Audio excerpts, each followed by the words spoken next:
नमस्कार, स्वर्णिका विलेज लाईफमध्ये सर्वांचं सहर्ष स्वागत. आज आपण रेसिपी बनवणार आहे मस्त असं झणझणीत आणि मसालेदार वांगं. आणि हे भरून बनवायचं आहे आणि खूप छान असं चवीला लागतं. तर ही रेसिपी शेवटपर्यंत नक्की बघा. एकदम चविष्ट आणि मसालेदार वांगं. आता मसालेदार अशी भरलेली वांगी बनवण्यासाठी आपल्याला लागणार आहेत छान अशी न किडलेली अशी वांगी. ही बाहेरूनच आपल्याला कळतात की कशा पद्धतीचे आहेत. आता आपण ती पाण्यामध्ये भिजत ठेवायचे आहेत, ज्यामुळे आपण ज्या वेळेला वांगी बनवतो छान शिजतात. मग आता साहित्य मी एका बाउलमध्ये घेतलेलं आहे. कूट घेतलेलं आहे. 4 वांगी असल्यामुळे 5 चमचे बारीक शेंगदाण्याचं कूट घेतलेलं आहे. 2 चमचे लाल तिखट म्हणजे चटणी घेतलेली आहे. चवीनुसार मीठ घातलेलं आहे आणि एक छोटा चमचा जिरं चेचलेलं घेतलेलं आहे आणि भरपूर अशी कोथिंबीर घेतलेली आहे. यामध्ये मी मॅगी मसाला देखील वापरलेला आहे. आलं लसणाची पेस्ट वापरली आहे. चिंचेचा कोळ 1 चमचा घेतलेला आहे आणि थोडासा गूळ आणि 4 ते 5 चमचे चांगलं भाजलेलं खोबरं किसून घेतलेलं आहे किंवा मिक्सरला फिरवलेलं. आता हे चांगलं एकजीव करायचं आहे. यामध्ये 2 चमचे तूप घालायचं आहे. तुपामुळे देखील ह्याला खूप छान अशी चव येते. आता हे चांगलं मिक्स करून घ्यायचं आहे. यामध्ये कुठल्याही प्रकारची मसाल्याची किंवा चटणीची गाठ राहता कामा नये, यासाठी हे चांगलं मिक्स करून घेतलेलं आहे. बघू शकता मिश्रण एकदम छान मिक्स झालेलं आहे.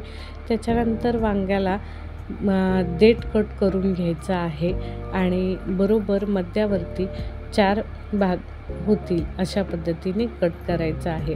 आता हा भाग कट करून झाला की वांग्यांमध्ये हा मसाला भरायचा आहे. मसाला तुमच्या आवडीनुसार तुम्ही भरू शकता किंवा तुम्ही कढईमध्ये देखील डायरेक्ट टाकू शकता. पण आमच्या भागानुसार आम्ही अशा पद्धतीने पूर्ण मसाला भरून घेतो आणि 4 वांग्यांना पुरेल असा आपला हा मसाला आहे. त्यामुळे अशा पद्धतीने भरून असं वांगं देखील दाबून घ्यायचं आहे, जेणेकरून आपण कढईमध्ये कितीही पाणी घातलं तरी हा मसाला बाहेर येणार नाही. यासाठी अशी खूप छान पद्धतीने भरून घेतलेली आहेत वांगी. त्याच्यानंतर एक कढई गरम करून घेतलेली आहे. यामध्ये एक छोटी पळी तेल घेतलेलं आहे आणि ते गरम झाल्यानंतर यामध्ये आपण जो शिल्लक राहिलेला मसाला आहे तो घालून भाजला आहे आणि वांगी आपण एकदम व्यवस्थित अशी उभ्या पद्धतीने उभी करून ठेवायची आहे. 4 वांगी ह्या छोट्या कढईमध्ये व्यवस्थित बसलेली आहे. आता यामध्ये मी भरून पाणी घातलं आहे, जेणेकरून वांगं शिजायला थोडा वेळ लागतो.